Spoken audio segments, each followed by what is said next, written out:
अभागा बुनकर। एक नगर में सोमिलक नाम का जुलाहा रहता था। विविध प्रकार के रंगीन और सुंदर वस्त्र बनाने के बाद भी उसे भोजन वस्त्र मात्र से अधिक धन कभी प्राप्त नहीं होता था। अन्य जुलाहे मोटा सादा कपड़ा बुनते हुए धनी हो गए थे।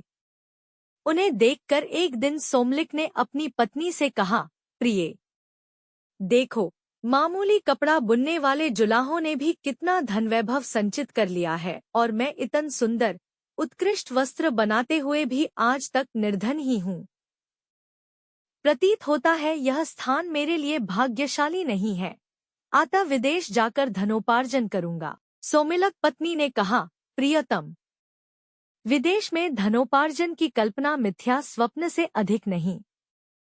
धन की प्राप्ति होनी हो तो स्वदेश में ही हो जाती है, न होनी हो तो हथेली में आया धन भी नष्ट हो जाता है। अतः यहीं रहकर व्यवसाय करते रहो, भाग्य में लिखा होगा तो यही धन की वर्षा हो जाएगी। सोमिलक, भाग्य की बातें तो कायर लोग करते हैं। लक्ष्मी उद्योगी और पुरुषार्थी शेरन को ही प्राप्त होती है।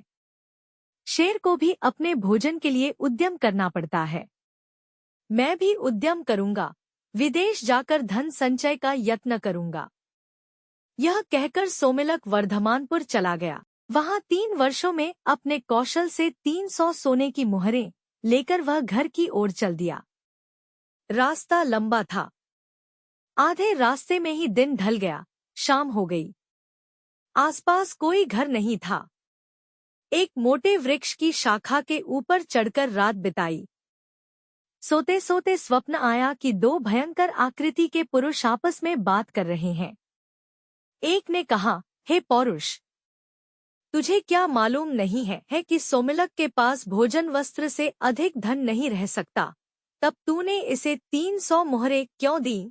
दूसरा बोला, हे भाग्य, मैं तो प्रत्येक पुरुषार्थी को एक बार उसका फल दूंगा ही। उसे उसके पास रहने देना या नहीं रहने देना तेरे अधीन है। स्वप्न के बाद सोमिलक की नींद खुली तो देखा कि मोहरों का पात्र खाली था। इतने कष्टों से संचित धन के इस तरह लुप्त हो जाने से सोमिलक बड़ा दुखी हुआ और सोचने लगा, अपनी पत्नी को कौन सा मुख दिखाऊंगा, मित्र क्या कहेंगे।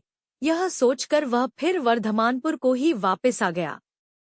वहां दिनरात घोर परिश्रम करके उसने वर्ष भर में ही 500 मुहरें जमा कर ली। उन्हें लेकर वह घर की ओर जा रहा था कि फिर आधे रास्ते में रात पड़ गई। इस बार वह सोने के लिए ठहरा नहीं, चलता ही गया। किंतु चलते चलते ही उसने फिर उन दोनों पौरुष और भाग्य को पहले की तरह बातचीत करते सुना। भाग्य ने फिर वही बात कही कि, हे पौरुष, क्या तुझे मालूम नहीं कि सोमिलक के पास भोजन वस्त्र से अधिक धन नहीं रह सकता? तब उसे तूने 500 मुहरें क्यों दी? पौरुष ने वही उत्तर दिया, हे भाग्य, मैं तो प्रत्येक व्यवसायी को एक बार उसका फल दूंगा ही, इससे आगे तेरे अधीन है कि उसके पास रहने दे या छीन ले। इस बातचीत के बाद सोमिलक ने जब अपनी मुहरों वाली गठरी देखी तो वह मुहरों से खाली थी। इस तरह 2 बार खाली हाथ होकर सोमिलक का मन बहुत दुखी हुआ। उसने सोचा, इस धनहीन जीवन से तो मृत्यु ही अच्छी है। आज इस वृक्ष की टहनी से रस्सी बांधकर उस पर लटक जाता हूँ और यही प्राण दे देता हूँ। गले में फंदा लगा। उसे टहनी से बांधकर जब वह लटकने ही वाला था कि उसे आकाशवाणी हुई, सोमिलक, ऐसा दुस्साहस मत कर। मैंने ही तेरा धन चुराया है। तेरे भाग्य में भोजन वस्त्र मात्र से अधिक धन का उपभोग नहीं लिखा। व्यर्थ के धन संचय में अपनी शक्तियां नष्ट मत कर। घर जाकर सुख से रह। तेरे साहस से तो मैं प्रसन्न हूँ। तू चाहे तो एक वरदान मांग ले, मैं तेरी इच्छा पूरी करूंगा। सोमिलक ने कहा, मुझे वरदान में प्रचुर धन दे दो।